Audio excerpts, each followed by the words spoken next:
राधे गोविंद गोविंद राधे राधे राधे गोविंद गोविंद राधे राधे राधे गोविंद गोविंद राधे राधे राधे गोविंद गोविंद राधे राधे राधे गोविंद गोविंद राधे राधे राधे गोविंद गोविंद राधे राधे राधे गोविंद गोविंद राधे राधे गोविंद गोविंद श्री राधे राधे राधे गोविंद गोविंद राधे राधे राधे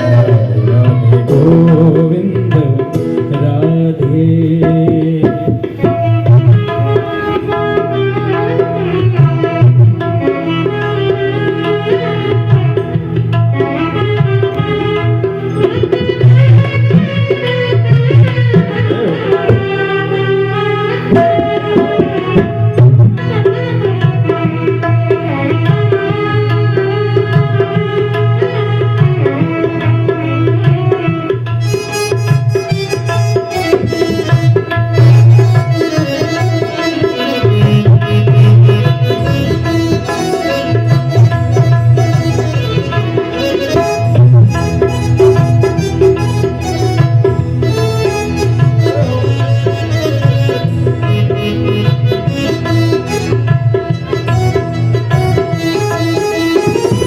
राधे राधे गोविंद गोविंद राधे राधे राधे गोविंद गोविंद राधे राधे राधे गोविंद गोविंद राधे राधे राधे गोविंद गोविंद राधे राधे राधे गोविंद गोविंद राधे गाइए राधे राधे गोविंद गोविंद राधे राधे राधे गोविंद गोविंद राधे राधे राधे गोविंद श्री राधे राधे राधे गोविंद गोविंद राधे राधे राधे गोविंद राधे राधे राधे गोविंद गोविंद राधे राधे गोविंद गोविंद श्री राधे हे बसी बस चाल रही प्रिय नाम तुम्हारा उच्चार करूं प्रिय नाम तुम्हारा उच्चार करूं विनाम तुम्हें मन मंदिर में मनमोहिनी रूप ध्यान करूं मनमोहिनी रूप ध्यान करूं मनमोहिनी रूप ध्यान करूं अखियां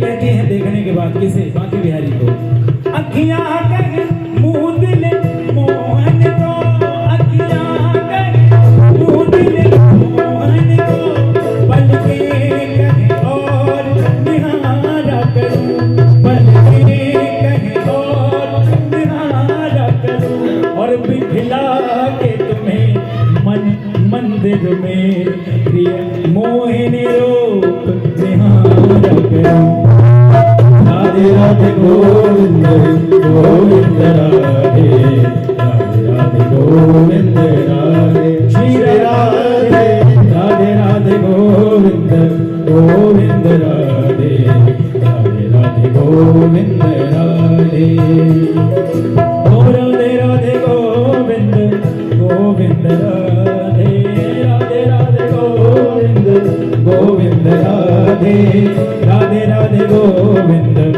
गोविंद राधे राधे राधे गोविंद गोविंद राधे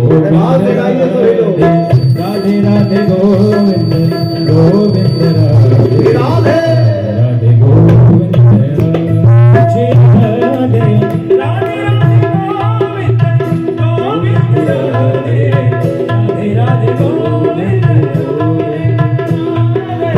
राधे राधे गोविंद राधे राधे राधे राधे गोविंद राधे राधे गोविंद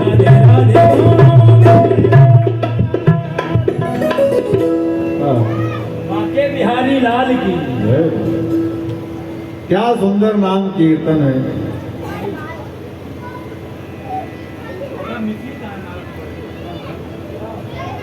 अभी कुछ समय पहले आप लोगों ने सुना होगा कि भगवान में कुछ करने की क्षमता हो या ना हो, लेकिन उनके नाम में इतनी क्षमता है जो हमारी कल्पना से परे।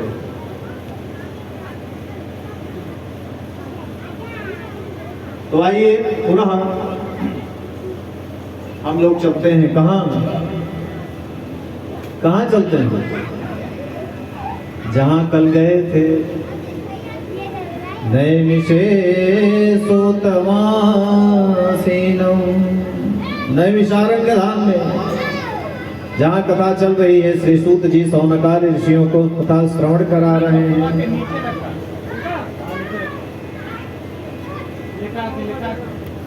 तो कथा अंतर्गत कल परीक्षित जी को श्राप लगा।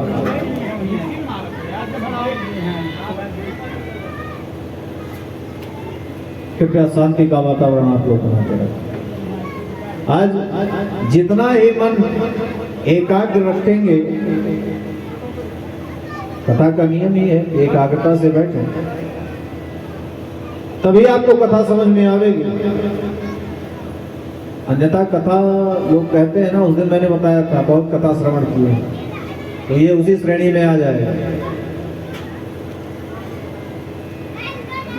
तो कथा श्रवण के जो 3 पद्धतियां हैं, मैं आज पूरा निवेदन करता हूं। प्रथम श्रवण,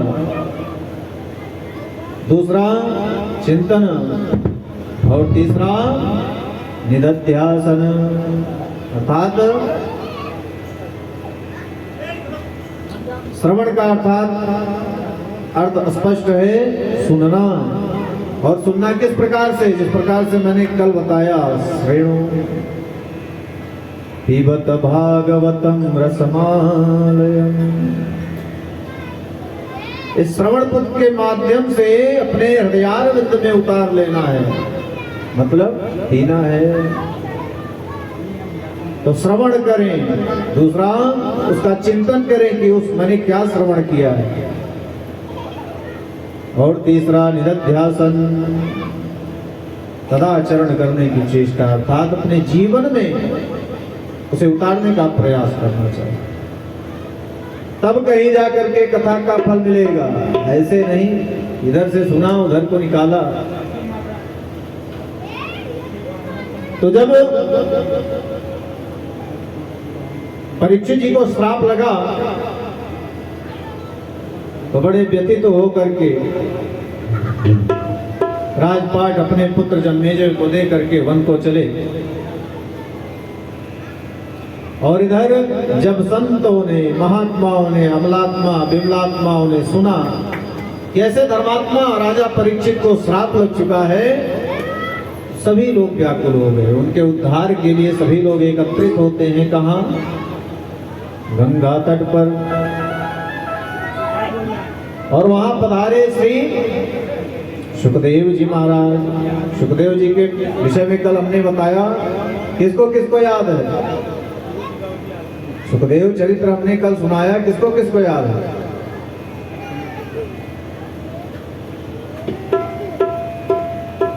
ठीक, ऐसे सुनो कल्याण हो जाए। हाँ ठीक। अतः पृच्छामि संसिद्धिं योगिनां परमं गुरुं। सुखदेव जी से निवेदन करते हैं श्री परीक्षित जी महाराज कि प्रभु, जल्दी मरने वाले को क्या करना चाहिए? ये नहीं कह रहे हैं कि मैं मरने वाला हूं 7 दिन में, मुझे बचाना है कैसे, मेरा उद्धार कैसे होगा। ये अपने लिए व्यक्तिगत नहीं कह रहे हैं। कह रहे हैं म्रियमाणस्य किं कर्तव्यम, मरने वाले, जल्दी मरने वाले को क्या करना चाहिए। वैसे तो सभी लोग जानते हैं कि 7 के बाद 8वां दिन नहीं है, इसी 7 दिन में सबको जाना है। 7 ही दिन सभी के पास है।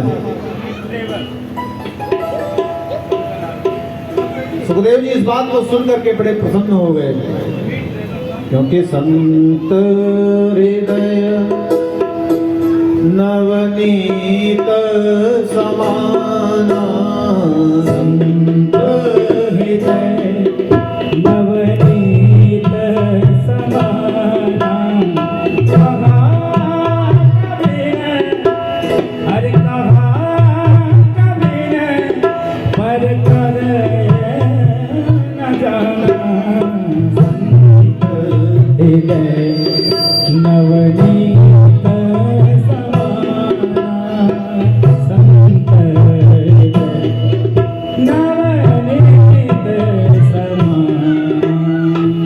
जी परम संत है, परम भागवत।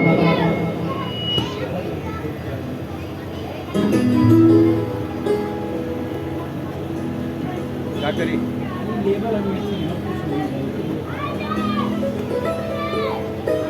सुखदेव जी गदगद हो जाते हैं। परीक्षित, तुमने ये जो प्रश्न किया है ये जन कल्याण के लिए किया है। सुखदेव जी कहते हैं वेद की ओर से कलयुग में व्यक्ति की उम्र कितनी है? कलयुग में व्यक्ति की जीवन रेखा जो 100 वर्ष की निर्धारित की गई है। 100 वर्ष में 50 वर्ष आधी रात आधा दिन, आधा जीवन तो हम सोने में बिता देते हैं। वैसे मैं तो हरी इच्छा एक से एक वीर है कि रात्रि का कोटा दिन में भी पूरा कर लेता।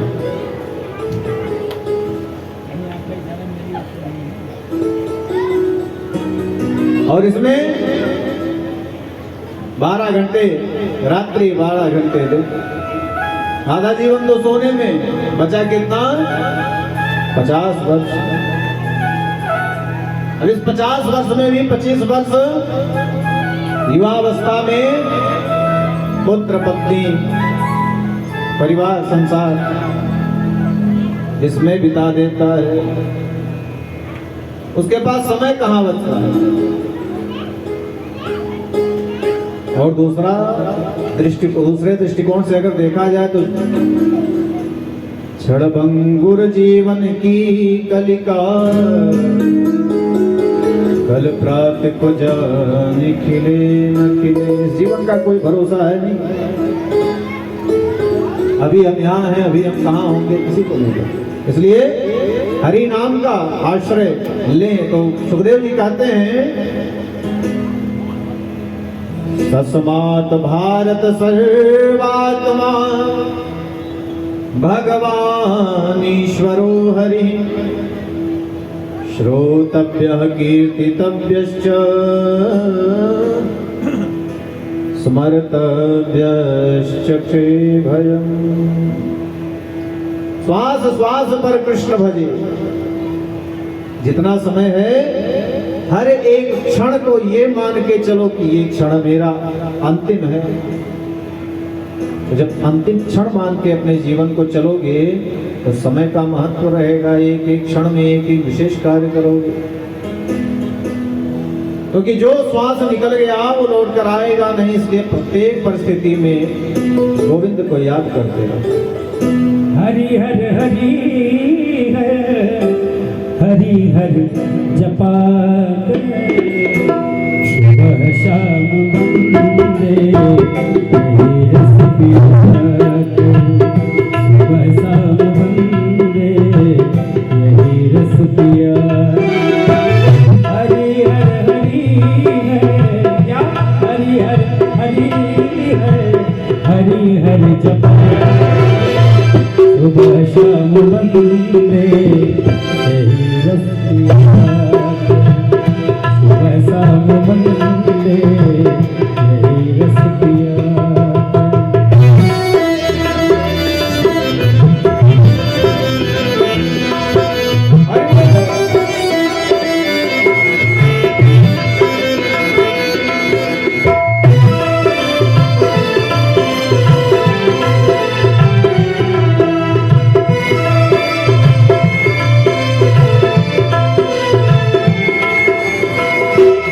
में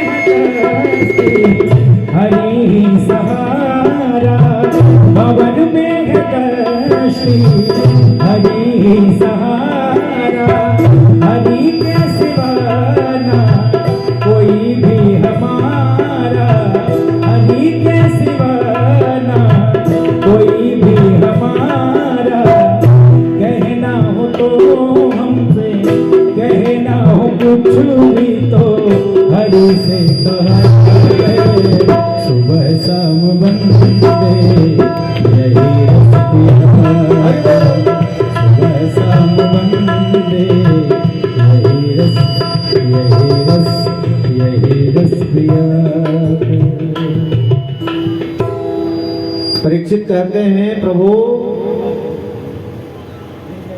मन कैसे लगाऊं? तो मन लगाने के लिए साधन बताते हैं परम भागवत श्री सुखदेव जी महाराज। जितासनो जित श्वासो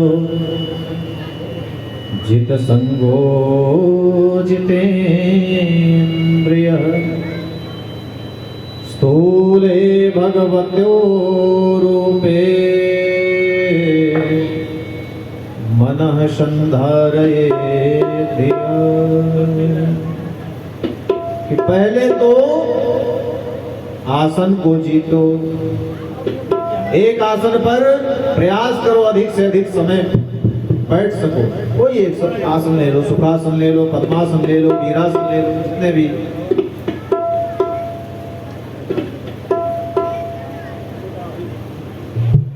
तो प्रथम आसन को जीतो, दूसरा जित श्वास हो। पूछते हैं श्वास को कैसे जीतेंगे?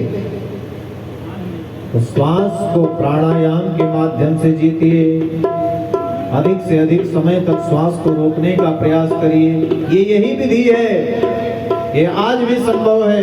जो आप लोग सुनते थे हजारों हजारों वर्ष लोग जीते हैं, बस यही है इसका सूत्र। जित श्वास हो प्राणायाम से, और जित संगो, संगों का अर्थात संग, अच्छे लोगों का संग करो, सत्संग करो, सज्जन लोगों का संग करो। जितेंद्रिय, अपने इंद्रियों को जीतने का प्रयास करो। ये नहीं कि आंखें जो देखना चाहे उसे देखने ही दो, कान जो सुनना चाहे वो सुनने ही दो, जीवा जो चखना चाहे वो चखने ही दो, ऐसा नहीं।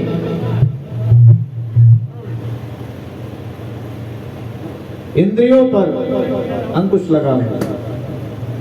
सुखदेव जी कहते हैं परीक्षित, प्रातः काल सूर्योदय से पूर्व जगना चाहिए। पहले के लोग जगते थे तो क्या होता था? कराग्रे वसते लक्ष्मी कर मध्ये सरस्वती, कर मूले तु गोविंद प्रभाते कर दर्शनम। कराग्रे वसते लक्ष्मी और कर मध्य सरस्वती, कर मूले तु गोविंद। इसीलिए प्रभात काल में उसका दर्शन किया जाता था। और अब सोते उठ पहले मोबाइल लिए चाहे, हाँ, बहुत शहरों में देहात में भी आजकल हो गया है, बेड़े पे चाय चाहिए, सुनती हो चाय लेके आओ फटाक से। तो प्रभाते कर दर्शनम की जगह प्रभाते कर दर्शनम हो गया, और एडवांस हो गए तो फिर मोबाइल दर्शनम हो गया।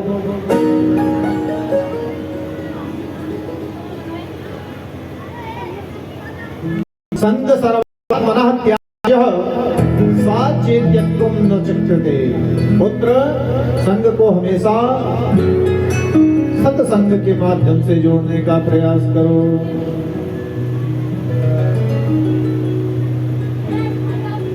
परीक्षित कहते हैं पिता, वह ब्रह्मा जी जो हैं,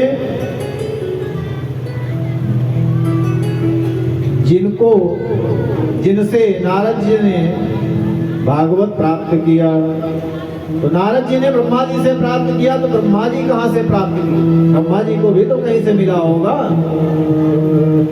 तो यहाँ सृष्टि का वर्णन करते हुए श्री परीक्षित जी कहते हैं कि परीक्षित, सारी सृष्टि में पहले कहीं कुछ भी नहीं था। स्थावर जंगम अंडज उद्भिद स्वेदज जरायुज बिल्कुल कुछ भी नहीं था। फिर जो पूर्ण ब्रह्म परमात्मा है, उसके मन में विचार आया कि मैं एक से अनेक हो जाऊं। तो पहले उस परम ब्रह्म ने जल का निर्माण किया। अब उस जल में, संस्कृत में जल को नार कहते हैं। अब नार में मतलब जल में अपना एक आयन बनाया। आयन मतलब भवन। जल में आयन भवन बनाया। जल मतलब नार का मतलब भवन, इससे उसका नाम नारायण हुआ। उस ब्रह्म परमात्मा का नाम वहां नारायण हुआ।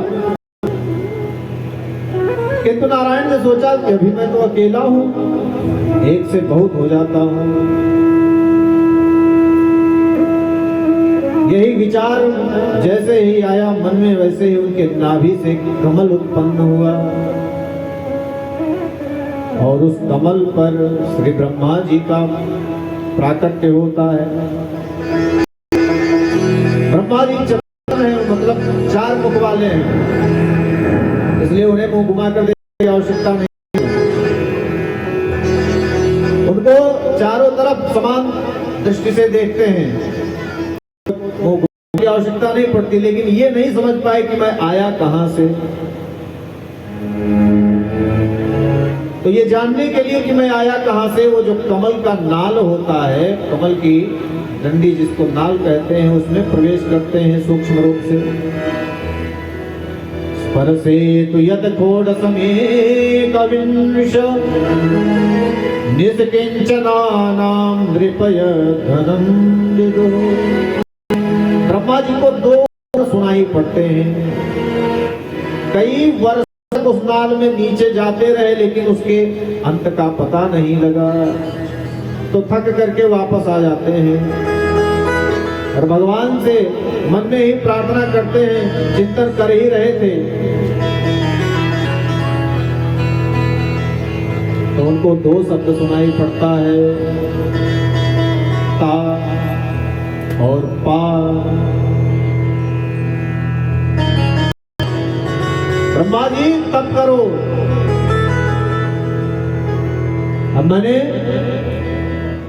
अब ब्रह्मा जी ने तप किया तो उन्हें श्रीमन नारायण भगवान का दर्शन हुआ। भगवान ने ब्रह्मा जी का हाथ पकड़ा और कहा, आज से मैंने तुम्हें विधाता बना दिया है, जाओ सृष्टि का विस्तार करो। ब्रह्मा जी ने कहा, भगवान थोड़ा सा ऐश्वर्य पाने के बाद, देव जी का भाव है,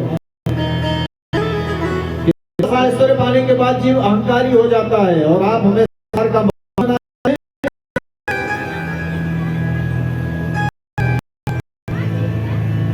तो परमात्मा को दिया। ये जो कहें, यही श्रीमद् भागवत है। इसी 4 श्लोकों से व्यास जी ने 88,000 श्लोकों का निर्माण किया है। ऐसा दिव्य श्लोक है।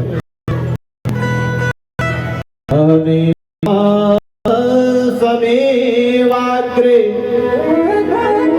नान्यद सदसत परम परम पश्चादहं यत्तच्च यो वशिष्येत सोऽस्म्यहम्। इस प्रकार से 4 श्लोक हैं। तो परमात्मा श्री नारायण कहते हैं ब्रह्मा जी से, सारी सृष्टि में केवल मैं, सृष्टि बनने पर, सृष्टि लय होने पर ऐसा एक सा हूं। संसार में जो चीज नहीं है दिखाई देता है, और जो होने पर भी नहीं दिखाई देता, वही माया है। मां मतलब क्या मतलब? जो अर्थात जो है ही नहीं, वही माया है। भगवान ने तत्वों से हुआ है। तुलसीदास जी कहते हैं अपने शब्दों में, क्षिति जल पावक गगन समीरा, जल पावक गगन समीरा, जल पावक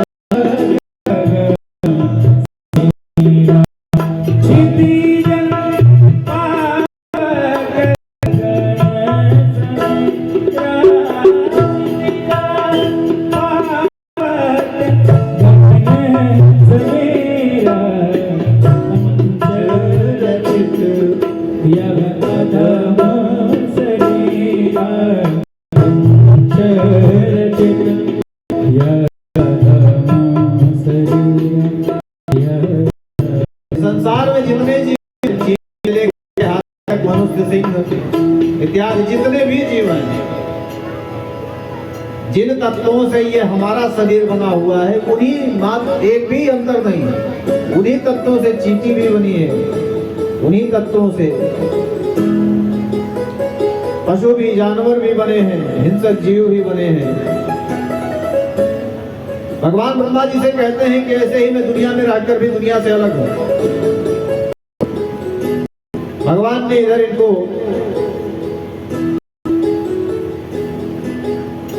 चतुर्थ श्लोकी भागवत प्रदान करते हैं।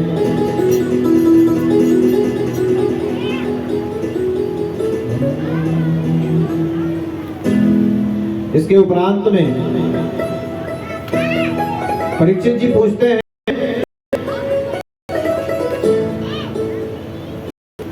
कि आप तो देखते ही होंगे कि आपकी बिरादरी ऊंची जात नीची जात, भगवान किसको मिलते हैं? या बहुत विद्वान हो उसे मिलते हैं, बहुत सुंदर हो उसे मिलते हैं,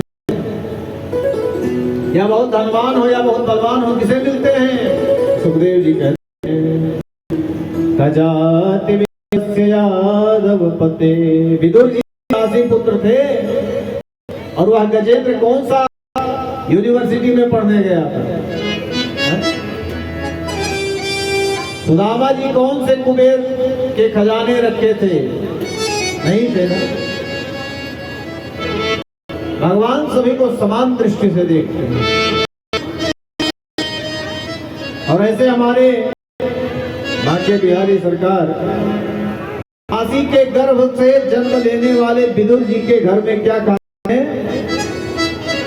केले के छिलके खाते हैं।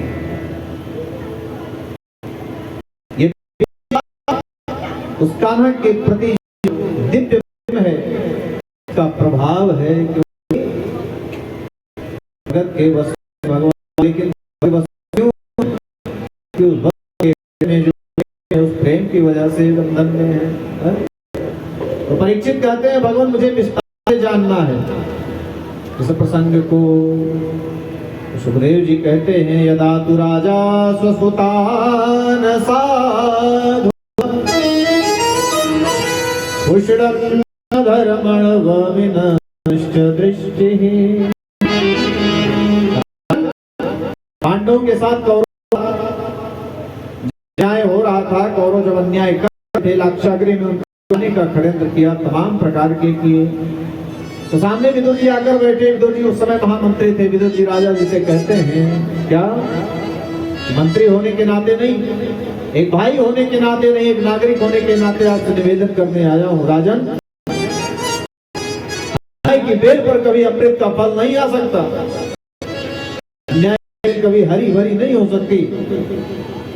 पांडवों के साथ तुम्हारा पुत्र जो अन्याय कर रहा है उसे रोको। पांडव कमजोर नहीं है, अभी तो आपका आदर करते हैं, इसलिए कुछ बोलते नहीं हो। शास्त्र कहते हैं एक नगर को नष्ट करने से अगर देश की रक्षा हो तो उस नगर को नष्ट कर देना चाहिए। एक घर को नष्ट करने से अगर एक पूरा है, घर को नष्ट कर देना चाहिए। यहाँ तक शास्त्र ये कहता है कि अगर घर में कोई एक सदस्य की वजह से पूरा परिवार नष्ट होने वाला हो तो उसका त्याग कर देना चाहिए। जिस प्रकार अपने शरीर के किसी विशेष किसी भी अंग में कोई रोग हो जाए तो उस अंग को भी निकाल देना चाहिए। समंतरी सूत्र में है तो महाराज आपके केवल एक पुत्र के कारण से सब कुछ नष्ट हो जाएगा। दुर्योधन यह बात सुन रहा था, डांट दिया, मेरी कृपा से तुम्हें मंत्री पद मिला और मेरे ही विरुद्ध बातें पिता से करते हो, निकल जहां से। आज के बाद यदि महल में प्रवेश किया तो मृत्यु दंड दे दूंगा। पुत्र कष्ट देने का कोई भाव नहीं था मेरा, ऐसा तुम्हें बुरा लगा इसका मुझे खेद है। विदुर जी ने अपना मंत्री पद त्यागा और अपनी पत्नी विदुरानी के सहित वन में चले गए और वहां एक कदली मतलब केले का जो बगीचा है वहां पर अपनी कुटिया और वहां भगवत नाम कीर्तन करते हुए जीवन व्यतीत कर रहे हैं।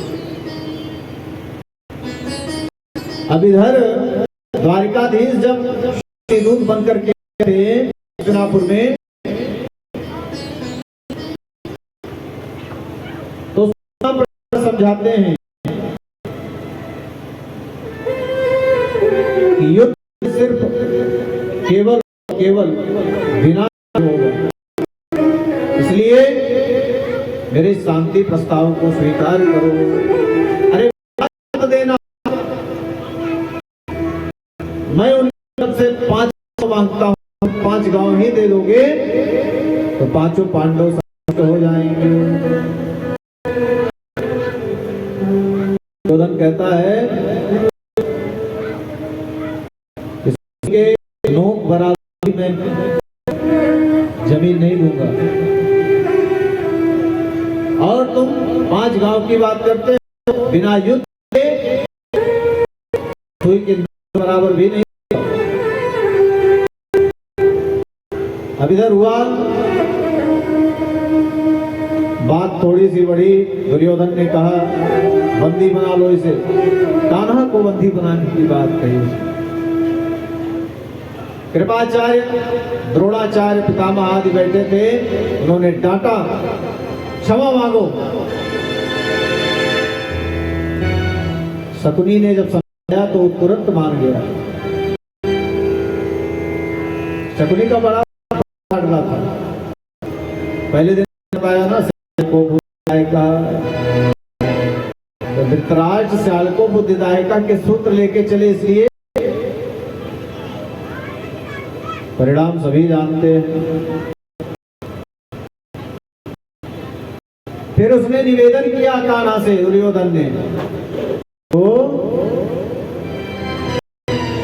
मेरी मैया ने, मेरे मैया के आदेश से 56 भोग बने हुए हैं, चल कर के भोजन ग्रहण करो। कान्हा कहते हैं भोजन तो सिर्फ उस परिस्थिति में होता है सुयोधन। दुर्योधन को भगवान श्री कृष्ण सुयोधन कहते हैं,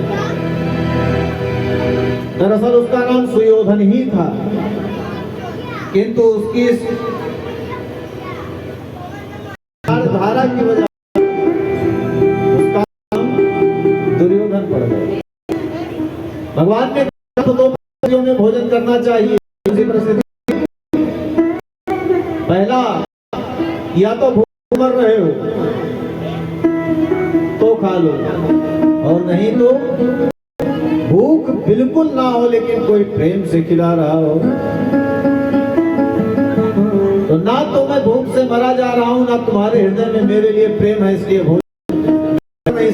और दूसरी बात, मैं अर्जुन जी के यहाँ न्योता ले चुका हूं। दुर्योधन कहता है अभी आप यहाँ आ गए, अभी गए नहीं, न्योता कैसे ले लिए? मैंने कहा वो पहले की बात है। और ये दृष्टांत ये देख रहे हैं विदुर जी,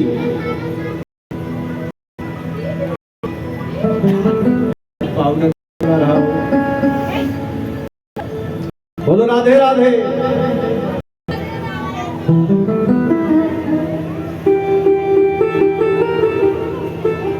अब इधर विदुर जी जब सुने इस बात को कि कान्हा कह रहे हैं मैं न्योता ले चुका हूं, अगर कान्हा कह रहे हैं तो अवश्य मेरे कुटिया पे पधारेंगे।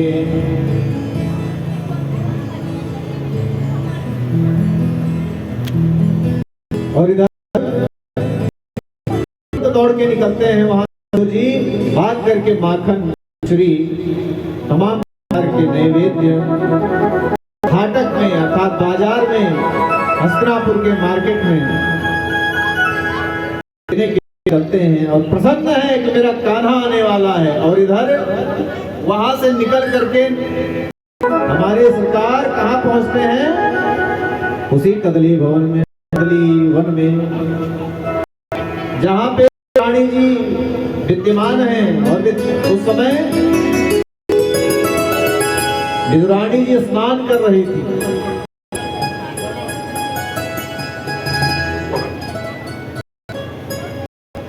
कान्हा ने दरवाजा खटखटाया,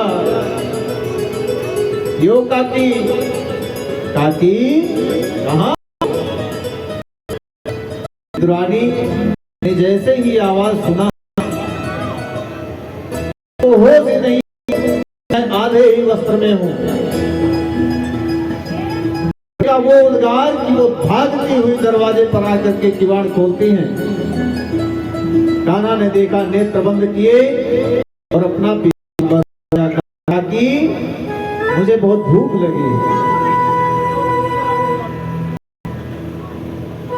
की इच्छा। तो जी प्रेम में विमल हो गई, भाव सागर में दूर उतर आने लगी।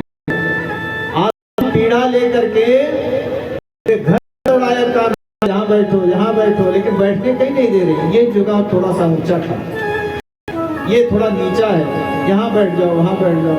अंत में बैठाया एक जगह तो पीड़ा उल्टा करके बैठा दिया। वाह!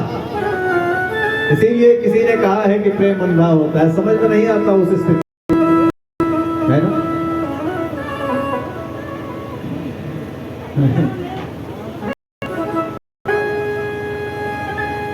अब भोग लगाने के लिए विदुरानी जी अपने उसी वन से केले के फल को लाती हैं और इतने भाव में डूबी हुई है कि केले के छिलकों को छीन रही हैं और जो उसका गूदा है उसे फेंक करके छिलका पवा भगवान को।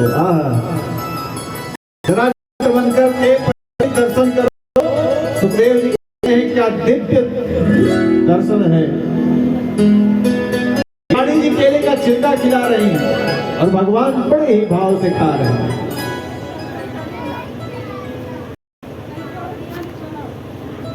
अब इधर विदुर जी आते हैं।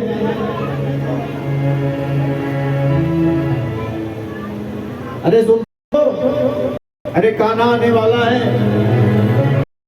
विदुरानी अंदर से आवाज देती है, अरे आने वाला नहीं है, वो आ चुका है। दौड़ते हुए पहुंचते हैं विदुर जी और देखते हैं और कहते हैं विदुरानी से, अरे तू बौरा गई है क्या, छिलका पवा रही है। वो होश आया, क्या मैंने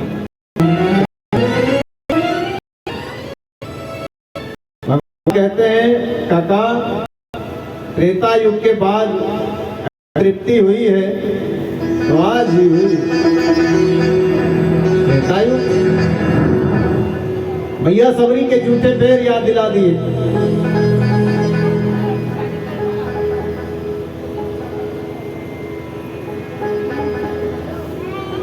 विदुर जी ने सेवा करी, स्वागत किया, वंदन किया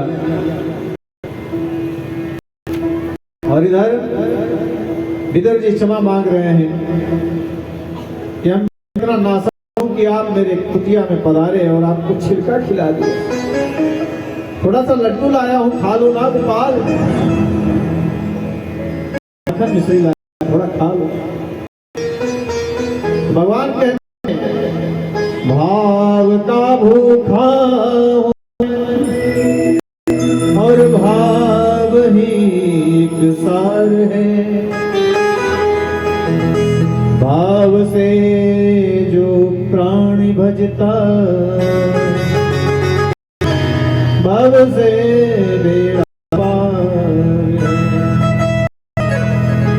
देव जी कहते हैं राजन यदि परमात्मा बिरादरी को देखता तो विदुर के घर जाकर के छिलके नहीं खाता। उद्धव जी ने कृष्ण जी से प्रश्न किया, भगवान आप के 24 अवतार हैं, जगह जगह आप प्रसाद पाते हैं, तो बात अंदर पूछूं तो कहो, हैं जहां भी आपका भोग लगा सबसे सुंदर भोग पाने में आपको सुख कहां मिला, वही बताते हैं।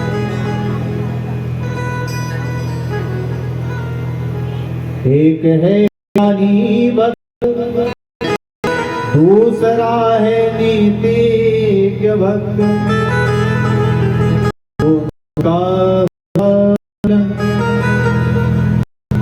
विदुर ही सब है।